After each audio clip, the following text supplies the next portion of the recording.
Good day, everyone. Welcome to Real Conservative News. I'm your host, Nathaniel Rajkumar, starting off locally here in Trinidad and Tobago. The state of emergency tribunal reviewing businessman Dominic Hadeed's preventive detention order has recommended that he be released from custody, finding that his continued detention was not necessary. Same thing that I've been saying. Same thing so many individuals have been saying. Necessary or expedient in the public interest, according to appeal documents filed before the Judicial Committee of the Privy Council. According to the filing, Hadeed sought a review of his PDO on June 28, 2026 by the SoE Tribunal established to conduct reviews and make non-binding recommendations to the minister regarding the necessity for continued detention. So that's the thing about it. The minister cannot be forced to comply, but he should. You know, if someone in that kind of position, a body like that gives that kind of recommendation, the government should comply. Usually under a democracy, that's what will happen. It states that the tribunal on July 19, 2026 recommended to the minister that the first respondent's Dominic Hadeed continued detention was not necessary or expedient in the public interest. And as we have said over and over again, the reason is if there was any sort of credible evidence to verify the claims of an attempt to assassinate members of the UNC administration, they would have already been charged with a crime. Dominic and his wife Genevieve and also their relative would have all been charged with crimes if there was any type of evidence. Nearly a month later, we are still seeing that these individuals are behind bars in prison, in spite of not being charged. However, the filing states that the review has not reached a conclusion, as the minister has asked the tribunal to reopen its process, telling you only delayed tactics by this government and by Roger Alexander, the destroyer of the UNC and of democracy here in Trinidad and Tobago. What have you done, Kamala? Why did you appoint this man in such a powerful position? And why do you continue to allow him to get away with what he's doing? Why do you continue to support him? Why do you continue to support the rough men in the TTPS, even though you are hearing the cries, you are hearing the warnings from so many individuals in society, so many different organizations, so many different bodies, institutions in society are calling out and telling you, Prime Minister, something is wrong. There are red flags. We are heading towards a dictatorship, and you continue to ignore everyone. Or because of Roger Alexander? Why, Madam Prime Minister, you need to tell the population this? Why? Why does Roger Alexander have so much, such significant influence on you? According to the document, the minister's request is based on the grounds that no reasons were given for the recommendation and that he was not notified of the hearing of Hadeed's submission or given an opportunity to make submissions at that hearing. Excuses, in my opinion, excuses.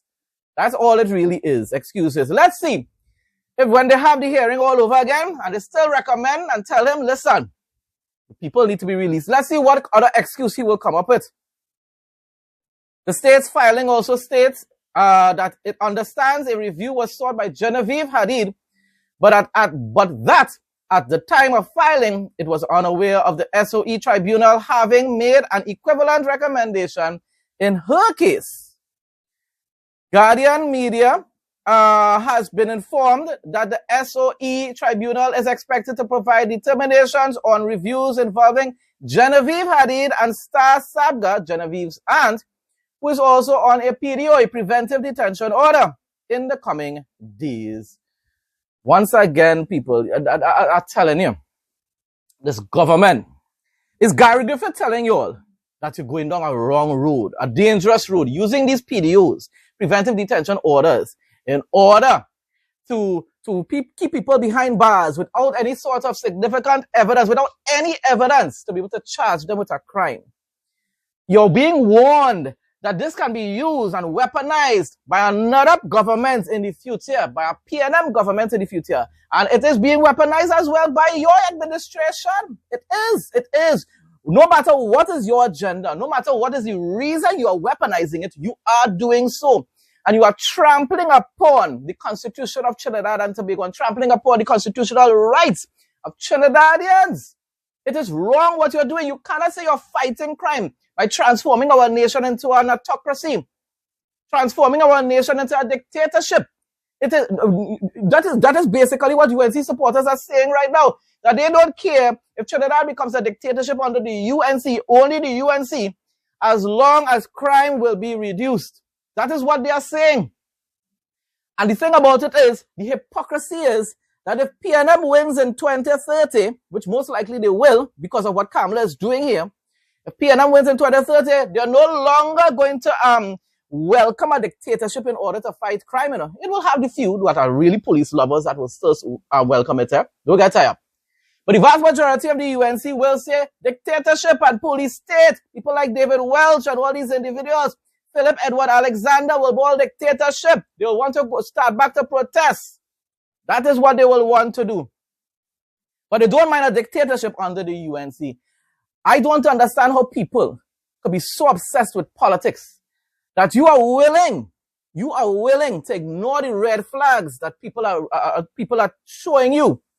The red flags that are being shown by so many being exposed, right? By the population, members of the population, including myself. I don't understand how you could ignore those things simply because you are a member of the UNC. That could never be right. Never be right. Kamala Pasabi says that was not part of your manifesto. You never said that you would have transformed our country into a dictatorship in order to fight crime. You said you would have found measures and policies. What are your other measures and policies, Kamala, except this PDO and state of emergency? What other measures are you really using in order to be able to effectively fight crime? What are you doing? Nothing except this. Nothing except this. You haven't done anything to reform the incompetent, corrupt Trinidad and Tobago police service. The training system is still a failure in the police service. They exit this training believing that they are gods unto themselves, that they are the law, that they can do anything they want and get away with it. You continue you refuse to change the laws to ensure that these public servants, whether it's police officers, whether it's members of the judicial system, whether it's the DPP, aren't held personally accountable when people become victims of the system, right? When police officers commit police acts of brutality, when it is people are wrongfully arrested and wrongfully detained and maliciously prosecuted, instead of holding the specific police officers and prosecutors and the DPP accountable, and even the judges, if you send somebody away and send somebody in prison, when you saw the evidence was basically not making any sense and that most likely was fabricated, these individuals should be personally held accountable, spend time in prison, and also financially compensate these individuals, these victims, out of their own monies, out of their own savings, out of their own salaries and pockets. That is what should happen. You are not doing anything about that. You're not addressing gang culture from where it originates, from its foundation. You're not doing anything to ban the promotion and the glorification of gang culture on our airwaves. You're not doing anything about that. That is what is really indoctrinating our people. You're not doing anything to address the weed crisis we have in Trinidad and Tobago, where the whole country has fallen in love with weed and everybody high all over the place. You're not doing anything to address that issue either. Right now, I know a lot of weed lovers will be against what I'm saying here, but weed is destroying your minds. Weed is destroying your minds, in your mind, whether you want to believe it or not. Right? Those are the things that you should be addressing. You will not lose an election because you end up banning weed again. At least I hope not. Right? I believe there's still a lot of people in Trinidad and Tobago who say, you know what? Nah, we can't go and vote out a government that is doing so much good simply because they ban weed. If it is they see that you actually reform the police service and get rid of all the corrupt officers in all rankings, if you get rid of all the corrupt officers and ensure that the training process is changed and the qualifications are upgraded to require people that are well-educated and well-established, respectable members of society become police officers who could conduct effective investigations, real investigations, right? in order to be able to gather evidence to arrest individuals, charge them, and ensure that the conviction rate will increase. You're not doing that. You're not doing that. Most of the times, these police officers and them just go on VAPs, arrest people by guessing. These people end up in prison. There's no sort of evidence, and even when they're prosecuted, even when they're charged with crimes, there's very little evidence or even fabricated evidence, and it is thrown out of court. The detection rate in Trinidad and Tobago is less than 30%. And the conviction rate is extremely low as well. That shows something with the system, Kamala. And you are not addressing that. All you're doing is boasting that crime is being reduced a little bit because you are suspending the constitutional rights of people to due process. On one hand, your activists and them like David Welch love to talk about due process. Your own Prime Minister, David Welch, is infringing upon the Hadeed's rights and many other individuals' rights to due process. They are being detained behind bars without being able to being given the opportunity for a trial in court. For a trial in court. They haven't been charged. All these court cases, David Welch, has nothing to do with the actual trial for the alleged crime, David Welch. All of you all that are supporting what is taking place and defending Roger Alexander, up to now, these people have not been charged with a crime. And yet you're glorifying and worshipping Roger Alexander. These people have not been given an opportunity to defend themselves in court. They have not been given the opportunity to request bail, to be out on bail. If you all have evidence, charge the people and let them release them on bail and let them go move on with their lives. And I will close with this. I said it recently, and then somebody even made the same comment, a similar comment online yesterday. This government continues to talk about detaining people in order to prevent them from carrying out the so-called hits, right? As somebody said yesterday in a comment online, you really think holding somebody behind bars will prevent them from carrying out a hit? As I said over and over again in the past, people, common sense will tell you. And when it is you watch at real investigative documentaries, there's never something like a one-man mob, unless you're a serial killer or whatever, right? So there are always different ranking members of a mob. So if these individuals you're holding in detention are members of a mob and they cannot access or communicate with anybody on the outside, other ranking members will carry out the same agenda. And besides that, they could send secret codes, secret messages via their lawyers to their friends and families and whatsoever to carry out the agenda. They will have coded messages that the lawyers themselves will not understand. They'll just say, send this letter, and whoever had to review it and whatever. And it looks like a normal, wonderful family letter, friend letter, and yet there are coded messages in it. A preventive detention order doesn't prevent one tata. Everybody understands that. Everybody understands that except this government and their supporters. This nonsense needs to stop, people, I'm telling you. And once again, it's all about defending our democracy. And this is what you're supposed to care about. Not about who is in government. I will never support the PNM, people. I will never one day support the PNM because it's a destructive, deceptive, tribal political party.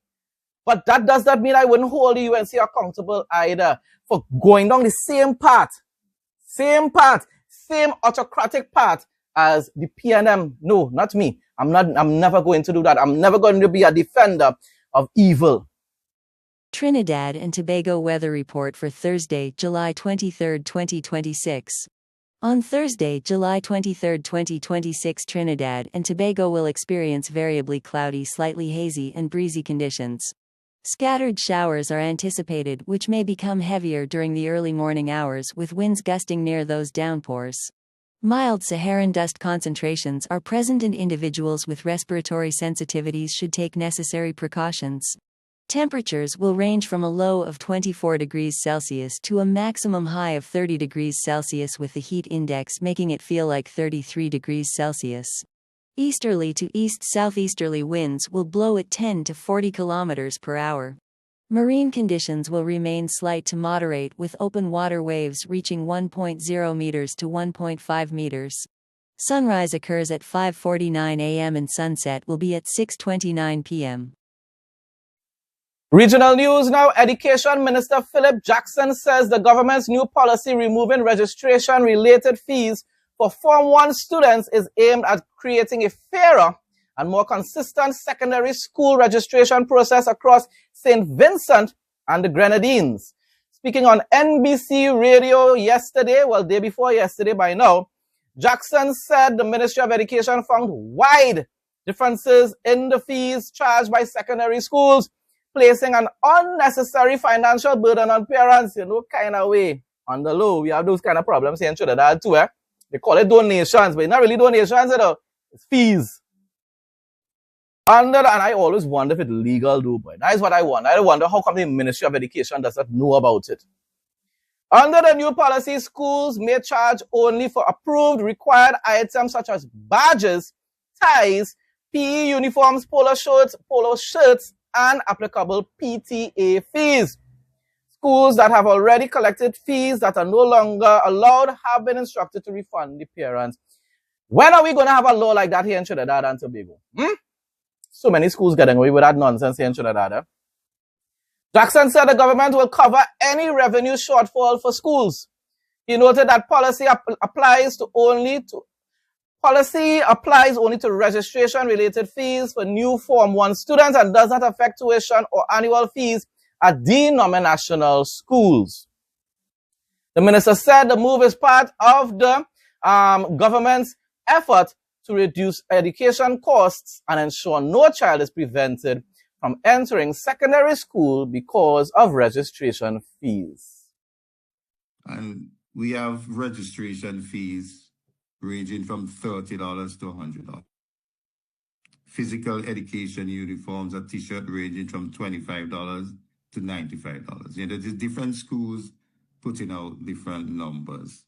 There's non-refundable processing fee that will vary from $50 to $100. Report book from $10 to $25. You get the picture. Yes. Art supplies from $30 up to $50 and so on, basically. So what the research showed us is that different schools are charging a disparate, a large, when you look at the range in the prices, they're all over the place. Some are charging some fees, some are not charging the same fees, some have different, it's like, and we concluded that's really a mess. Apart from the financial implication on parents, we thought this is a mess. We need to put this thing on a we need to regularize this. We need to structure this properly. And that was the main motivation for doing so, in addition to fulfilling the promise of reduced fees to our students. Why did we do this? One, to put it on a sound legal and regulatory footing, response to the economic hardship they're experiencing right now, for greater accountability and transparency. And, everything the government does is immediately scrutinized, so we have to make sure we're accountable and transparent. And the need to make sure that it's standardized across the board. And this helps us to monitor, evaluate, because everybody has a very fixed amount of fees that they can charge. It's easy to monitor over time. And this is important information for management and budgeting. And I'm very pleased with what was done. The parents are absolutely pleased with what was done. Many principals are pleased with what was done. International news now. Marco Rubio says Washington open to Iran talks, but warns it will protect U.S. and allies' interests. Same thing again. Is he total tata? This is what I can't say. That I'm upset with Rubio. Rubio is supposed to have more sense than that. Stop talking about utter nonsense about talk. How many times will the Iranians say, let's talk, and then end up breaking all the deals they make, violating all the terms and conditions that were set in the agreements? Huh?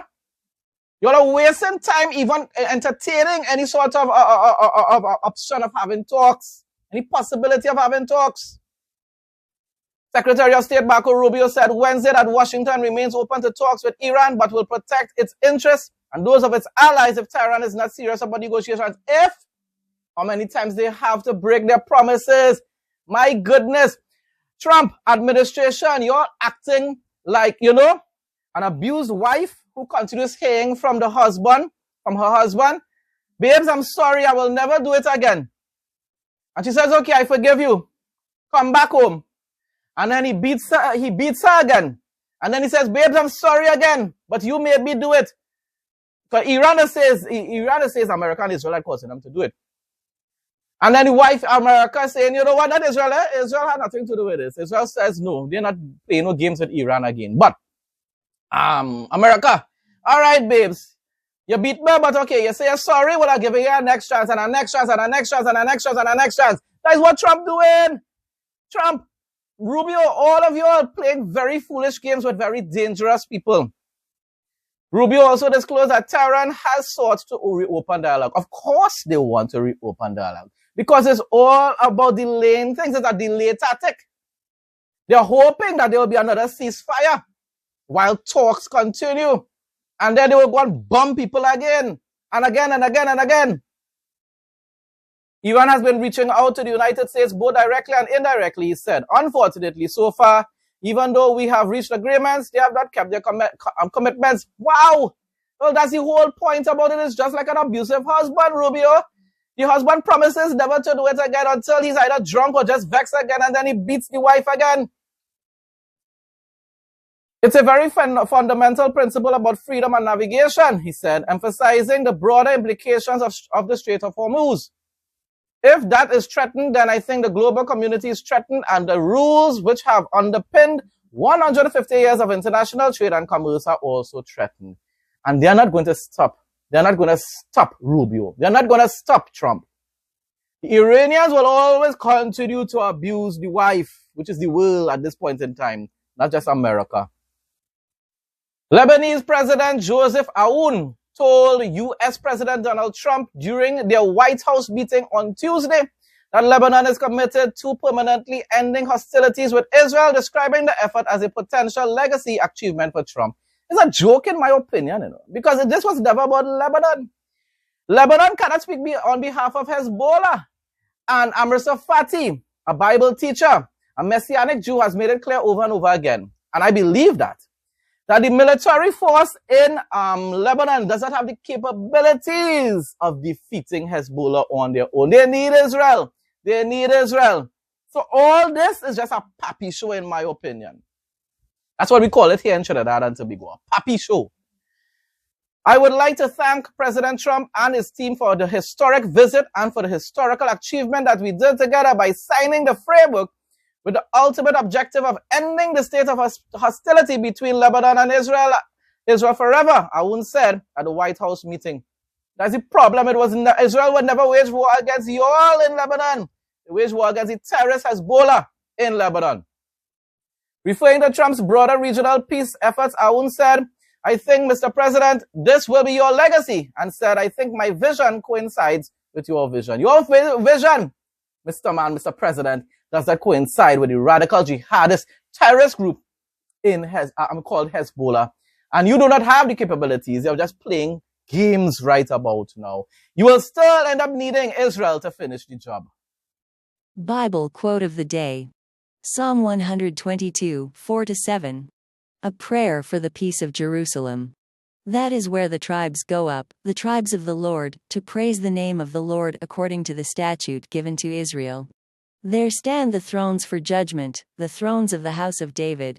Pray for the peace of Jerusalem, may those who love you be secure. May there be peace within your walls and security within your citadels. Folks, that brings us to the end of today's news report. Thanks again to everyone who continues to support my content. Please like, comment, share, and subscribe. Stay blessed and stay safe most of all. In Jesus' name.